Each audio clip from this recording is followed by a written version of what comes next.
Essence of Bhagavad Gita, Chapter 11, Vishwarupa Darshana Yoga. In chapters 7 to 10, Krishna has expanded on the nature of God or Ishvara Swarupam. He reveals that Ishvara is both the intelligent and material cause of all creation. In these chapters, the focus is on the material aspect because we know that the material cause pervades the effect. If I want to see gold, I just have to look at any ornament. Seeing the effect is the same as seeing the cause. So Krishna says that Ishvara can never be different than the universe. Vishwarupa Darshanam means the vision of the Lord's cosmic form, seeing the entire creation as Ishvara. It is simply a change of perspective. This type of attitude is not unknown to us. The cricket bat of great Donald Bradman sold for over $100,000. The wood is not expensive. The value of the bat is in the eye of the beholder. Vishwarupa Darshanam is exactly the same.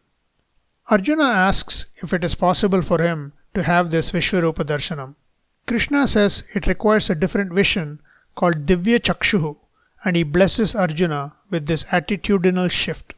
Simply put, it is the elimination of Ahankara, me, and Mamakara, mine, complete disidentification from the mind and body.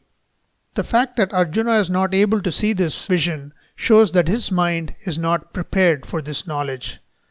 Note that this is not a new form of Ishvara, but rather a new appreciation of the existing form. Arjuna is stunned by the vision of Vishwarupa. Krishna revealed the brilliant, limitless cosmic form with faces in all directions, with many mouths and eyes, with many wonderful sights, with many divine ornaments, wielding many weapons, wearing divine garlands and garments, anointed with divine perfumes, and full of wonders. We should not imagine God with many faces, many eyes, and many mouths. Rather, we should see every face that exists as God's, every eye that exists as God's, and every mouth that exists as God's, and so on. First, Arjuna is wonderstruck by the beauty of the universe. When he sees his own hand, he sees God's hand. In the end, Arjuna sees the mouth of the Lord as a blazing fire. Now it is important not to imagine God with a big fiery mouth. Soldiers from both armies are going to die. Vyasacharya represents this death as getting consumed by entering the mouth of the Lord. Swallowing all the people from all directions with blazing mouths, you repeatedly lick with relish, filling the entire universe with radiance. Your fierce rays scorch everyone, O Lord. If Arjuna had been totally free from Ahankara and Mamakara, he would not have had any problem with this vision. He still has attachment to his kinsmen who are going to die, so he is disturbed. Arjuna shares his confusion by asking Krishna to clearly tell him who God is, because his idea of God is different.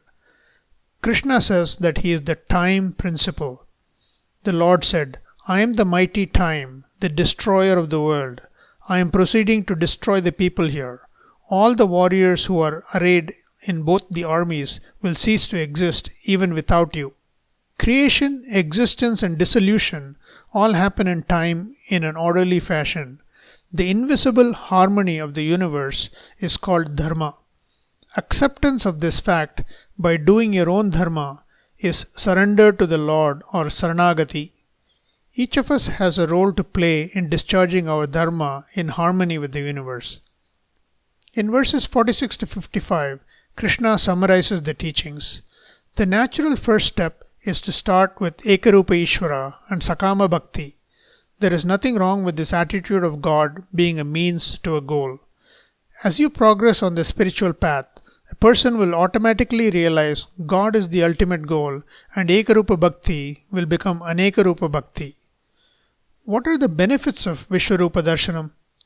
Once I realize that God is everything, I will stop naturally hating anyone or anything. A cockroach, a mosquito, these are all God's forms. I become humble because I can see that any glory of mine is actually the Lord's. Everything is sacred to the enlightened one. The air one breathes is Vayu. The flame one lights is Agni. And finally, my thinking expands. I become open minded by seeing the vastness of creation. Om Tat Sat.